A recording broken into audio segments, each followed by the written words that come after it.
Di parang ano ipaliwanag, ito ka mo, parang surprise witness nila. may sinabi ka parang ito yung pang ano. Surprise ba yung sinabi mo? Opo, Oo, opo, sige, oo. sige, sige. Kasi nga raw, Bakit yung surprise? marami daw po itong alam at di umano ay pinagkakatiwalaan daw po ito ng dating Pangulong Rodrigo Duterte at saka ni VP Inday Sara Duterte, Sen. At ito daw pala ay nagdi-deliver ng mali-maleta, dapol bag ng salapi sa mga kakilala ng dating Pangulo at ng pangalawang Pangulo, Inday Sara Duterte. Kung surprise witness siya, bakit siya nilabas ngayon? Para daw po talagang maidiin, makakita ng probable cause. Kasi di ba sa Justice Committee ng Kamara, yun lang ata ang hinahanap nila, Sen, di ba? Probable cause. Alam ko kasi, by stages yan, di ba? Opo. Kinakailangan makapasa ka dun sa sufficient inform. Una po Sufficiency yan. inform. Opo, oo. Tatlo yan eh. Sufficiency inform, Substance. sufficiency in substance, Yes po. at saka the complaint alleges sufficient grounds, parang ganyan. Okay, oo.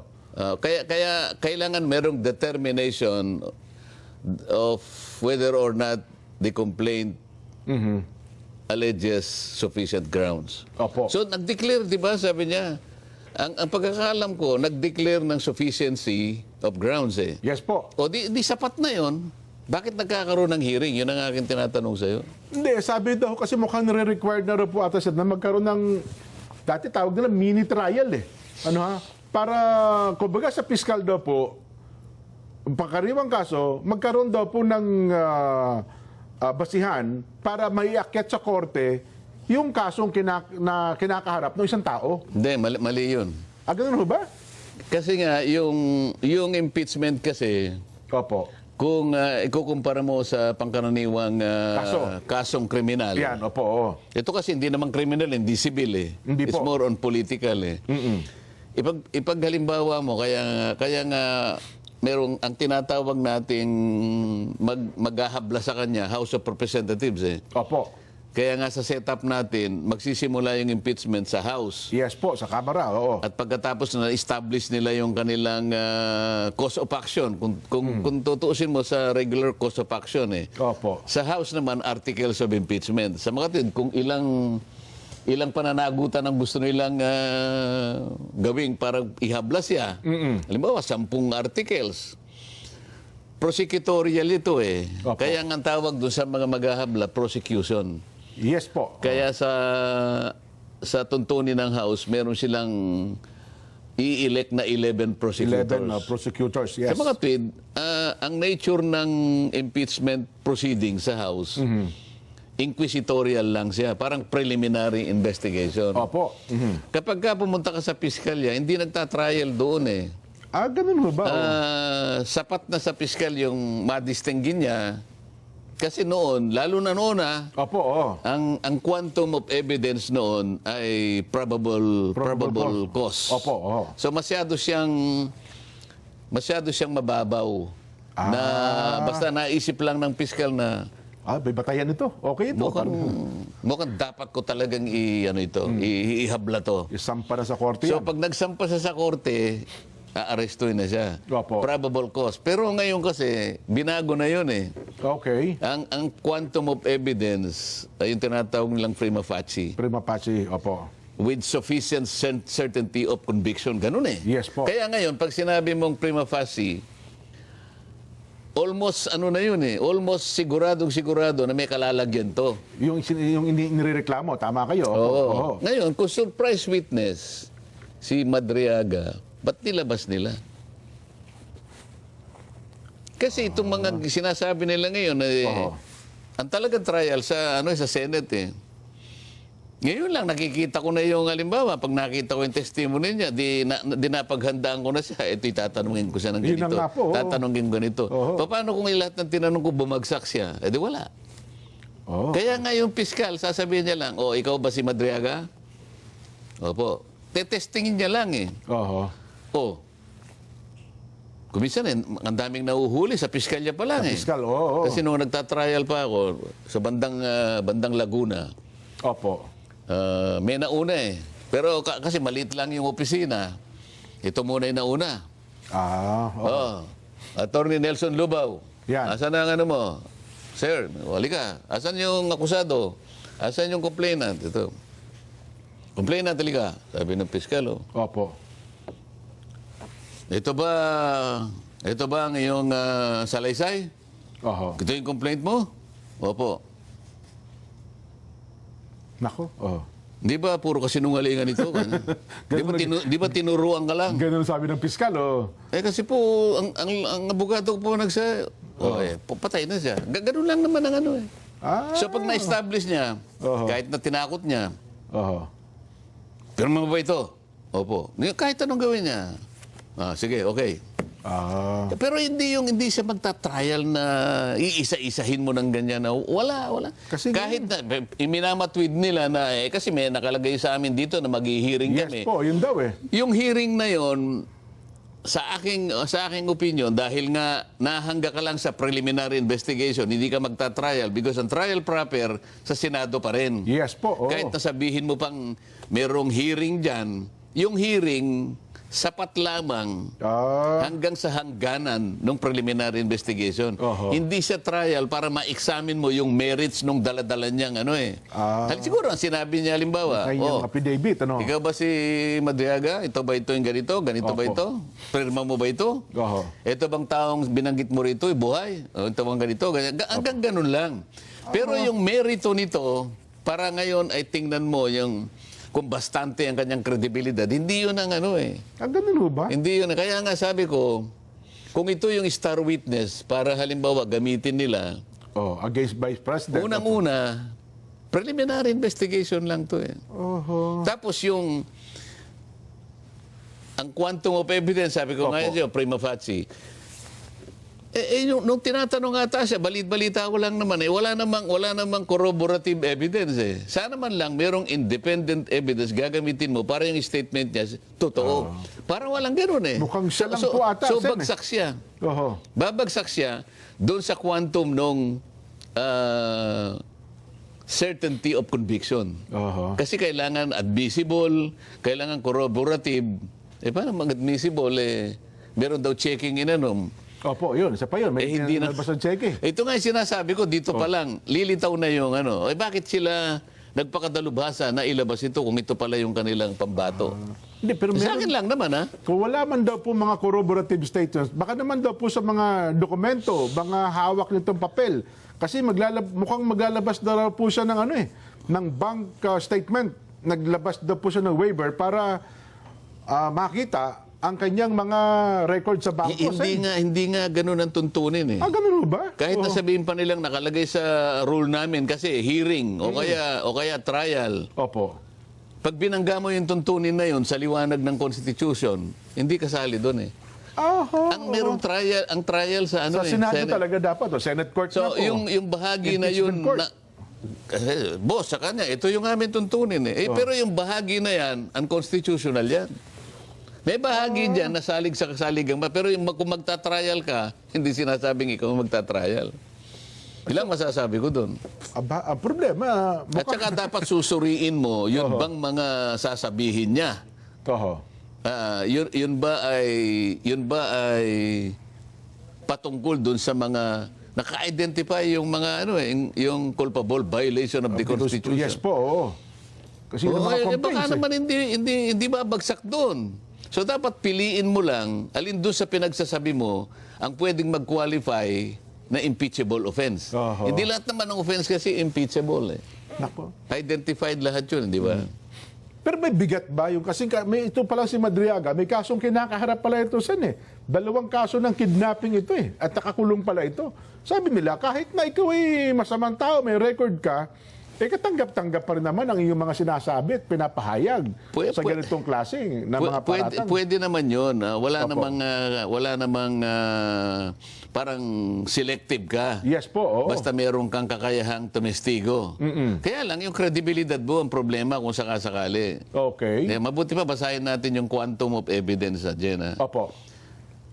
Kasi noong July 16, 2024, so 2 years ago pa lang ito, Dito binago yung sinasabi ko sa yung level of evidence na kakailangan ng piskal para siya makapaghain ng Opo. akusasyon. Sa bagong DOJ Secretary niya. Oo, ngayon, ano na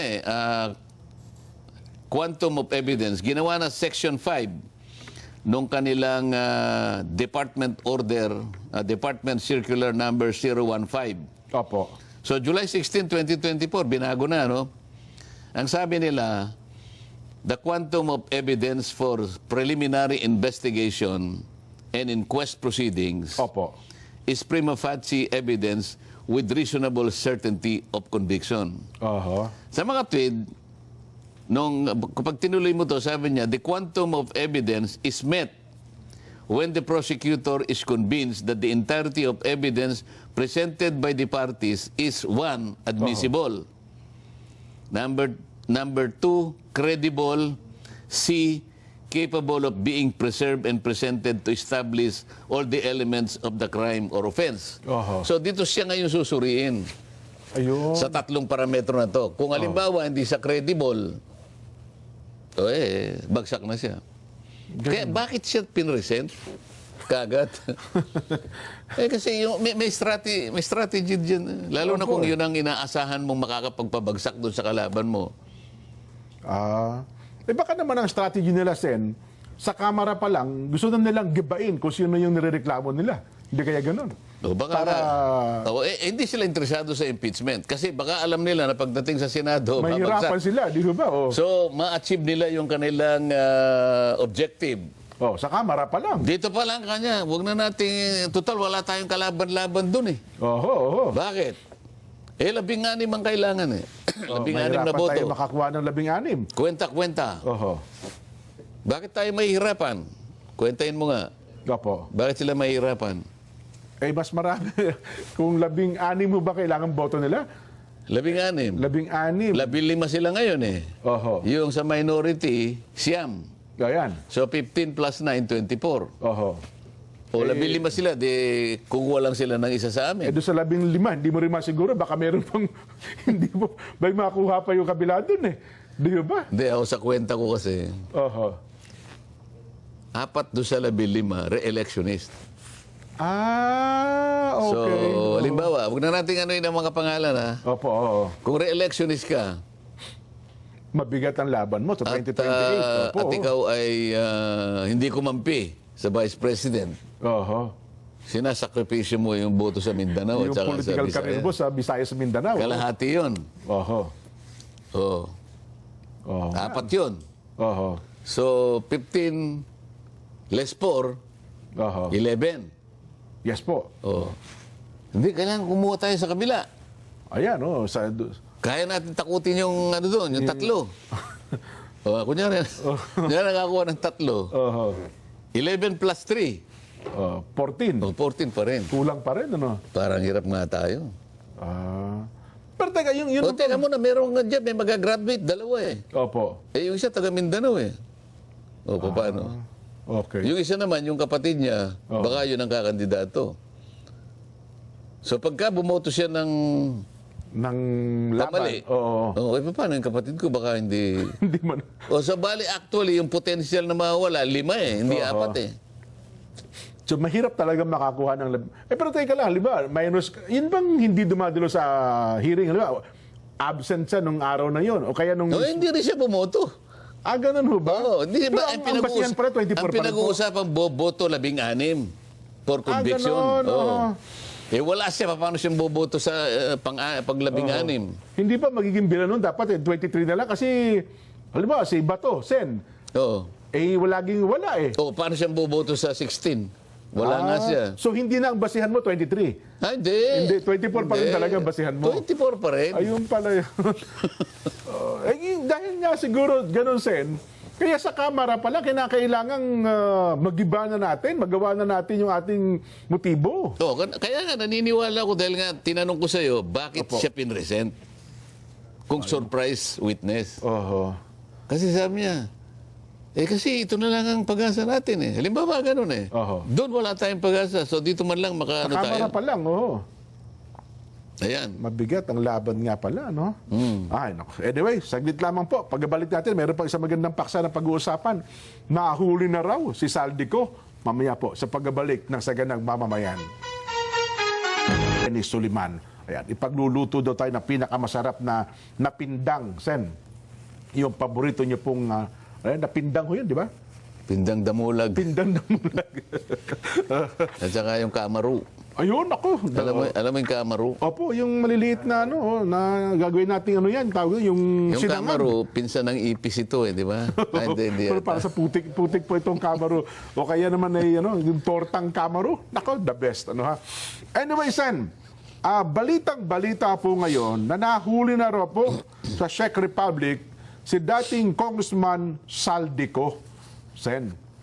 At mukhang inaasahan na po sa lalong madaling panahon ay iuuwi ito sa Pilipinas. Ang hamon sa kanya, Senator, sabi niya, Congressman Saldico, please tell all. Sino ang nagsabi nun? Ang statement daw po ng Malacanang, Sen. Tell all. Sabi niya sabi ng, yun ang mensahe daw po kay Congressman Saldico, Sen. Sino nga sa Malacanang ang nagsabi? Wala po nakalagay lang. Malacanang kasi yan ang story ng balita. Magsabi daw po ng lahat ng kanyang mga nalalaman. At Dapat lang, di ba? Ay, dapat nga po. Oo. Ngayon, marami bang natutuwa?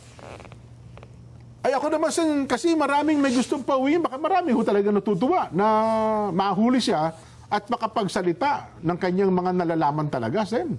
Sigurado ko, yung mga natutuwa ay yung mga taong nakapakinig ng kanyang mga Opo, yun. Mga naunang inihayag video. Oo. sa mga video niya. At siguro, pag nandito siya, lalo niyang mapapatibayan yon dahil pwede siyang humarap sa mga pagdinig. Yes po. Oh. Kung meron pang pagdinig, Hindi, dapat naman magkaroon pa, Sen, kasi paano ka nakakasiguro? pagka wala ako magpapatawag yan, Sen. Papasok na ako dyan. Kasi- Hindi dapat meron.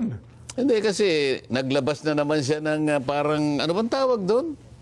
Press statement. Ano bang Sabi niya, magbubukas lamang ako ng panibagong pagdinig Opo. kapag ka ako'y nakakalap ng sapat na Lagda. bilang ng lagda sa aking parcel report. Bakit naman magiging kondisyon yun? Ba't magiging kondisyon yung sapat na... Bakit ipipilit mo na kailangan pumirma muna doon sa parcel report? Oho. Samantalang ito yung mga tao na nagpapahayag ng kanilang kakayahan at kagustuhan na Oho. tawagin mo kami para makapagsalita kami. Makatulong kami sa ikahahanap ng mga may utak Ikanulutas. O kaya malaman. Opo. para totoo. malutas yan. Oho. Isa na dyan si Governor Chavit Singson. Oho. Plus yung 18 Marines. Na kanyang inimbita. Sabi niya, April 14. Sabi niya ganon. Opo. Pagkatapos, bago pa mag-April 7, na kung saan binigyan siya ng pagkakataon makapag-submit ng sworn statement hanggang alas 5 ng hapon, papunta na yung tao ron eh. Sabi niya, i-defer muna natin until further notice. Oho. Kasi hindi ka pa nakapag-submit. Papunta na nga ako dyan. Ginamit pang dahilan yung hindi niya pagsasubmit. Tama po. Alam ng tao na April 7, binigyan siya hanggang alas 5. Oho. Kaya ang balita ko, kumakain siya sa Manila Yacht Club.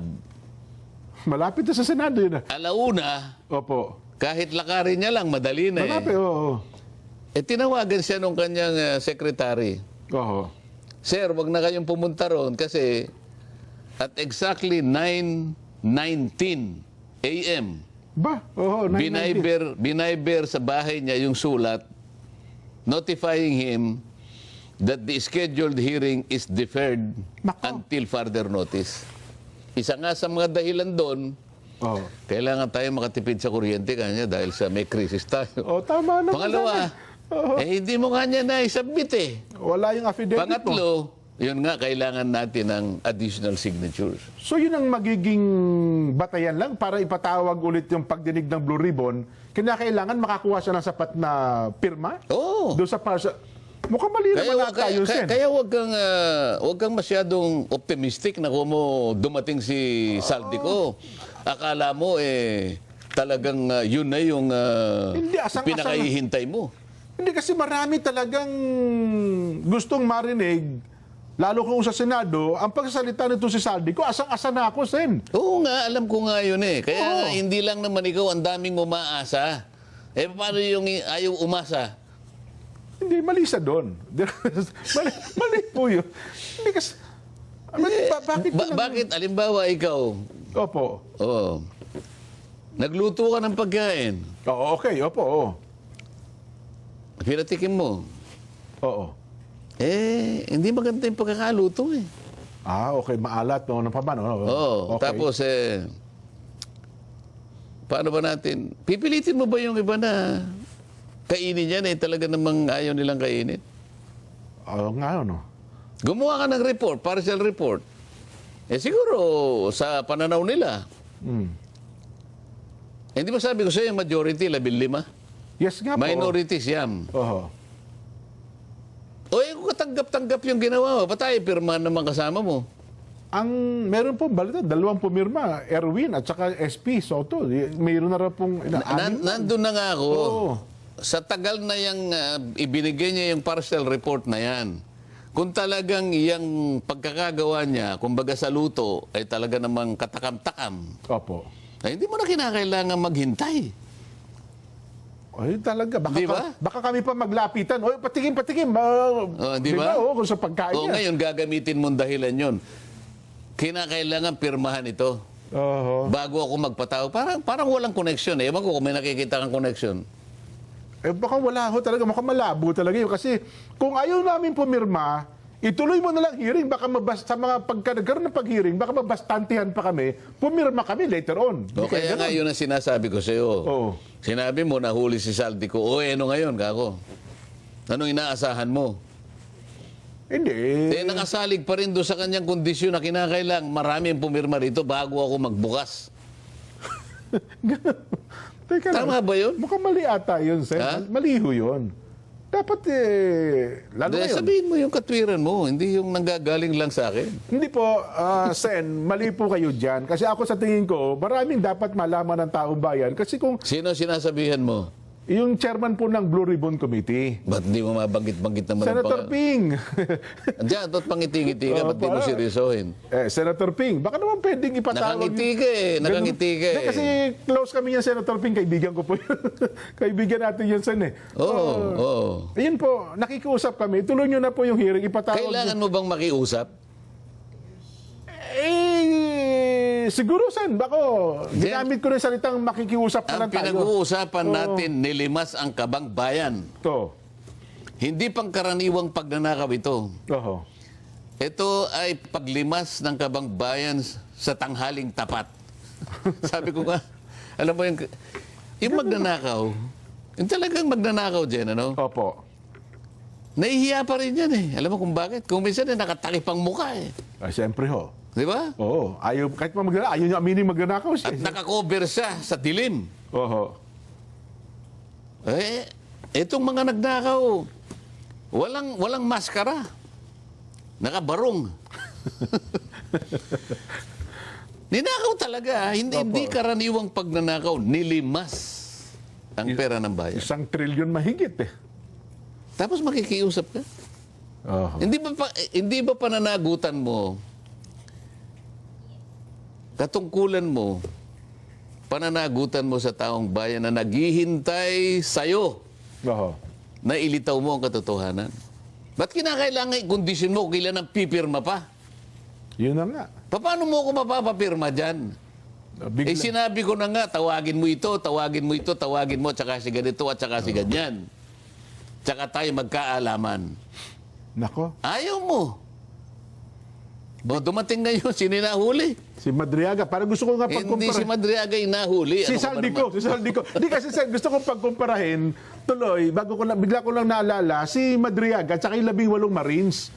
Di ba? naman? O, sige, kumpara mo na. Bilisan Kasi mo. naalala ko, si Madriaga, Wala na time. ganun lang ang sinasabi. Yung ni walang corroborative ano pa man, ang bilis Si itinawag. Madriaga, Oh. walang resibo. Wala. Okay? Di ba? Pagkatapos, aminin mat nila o hindi, Oh. kidnap for ransom. Ang kasong kinakaharap. Hanggang Tama kayo. ngayon ay hindi makalabas, walang piyansa. Yes po, Sapagkat sa liwanag ng tuntunin ng batas, yung ganong klaseng krimen, walang piyansa. Yes, Ngunit Nobel kung talagang hindi mabagsik ang katibayan, pwede. kang magpiyansa. Opo, So walang resibo, may batik, pinilit nila, kinumbida nila, naging superstar. Yes. Samantalang yung ex-soldiers na 18, may resibo. Yes. May resibo. Meron po. Ayaw May tawagin. video, may kung ano-ano Ayaw pa man. tawagin. Anong kabalintunaan ito? Tapos sasabihin natin, si Saldico hindi pa tatawag. Ang dami rin niya sinabi na una Ipatatawag niya, ngunit nakakondisyon, kailangan mo nang pumirma. Mali yun. Ha? Mali po kayo dyan, Senator. O kaya natin sinasabi, Oho. yan ang malungkot na katotohanan. Hindi ako naman, kaya... Hindi ka dapat nagbibigay ng kondisyon. Di ba minsan ay sinabi niya, I will go, we will go, Ayun. where the evidence leads us. Oho. Ito na nga eh. Yeah. Nahuli na nga eh. Ito yung magandang pagkukunan mo ng ebidensya. Oho. Ako naman, Sen, para baka maglubang ang kalooban, nakikiusap na ako para kahit hindi man ako dapat makiusap, nakiusap na rin ako. Baka naman kahit pa paano. Sige nga, kausapin mo nga. Kausapin mo. Yung magandang pakiusap. Sen, nakikiusap po kami. Sen Ping, baka naman pwedeng ipatawag yung 18 Marines at pagdating po ni Congressman Saldico, ipatawag yun na rin po. Para... Hindi, sabi naman niya, ipatatawag niyang pare-pareho para daw magkaalaman kung talagang pare-pareho yung Pero sinasabi. tatagditang tama naman. Pero kanya, bago mangyari yan, Oho. kailangan pumirma muna sila. Wag naman ganon. Kasi kung ayaw pumirma, talagang magiging problema talaga So, natin yan. Happy birthday daw. Yan. Happy viewing po kay Mark, Carla, Lingad at sa kanilang pamilya at sa lahat po ng mga taga-lokal ng Brimbank, Victoria, Australia. Aba, pinasasabi po nilang maraming taga-Australia ang nakasubaybay sa SGM sa YouTube at Facebook. Di ba may plano tayong pumunta sa Australia, Jay? Yes po, yes po. Oo.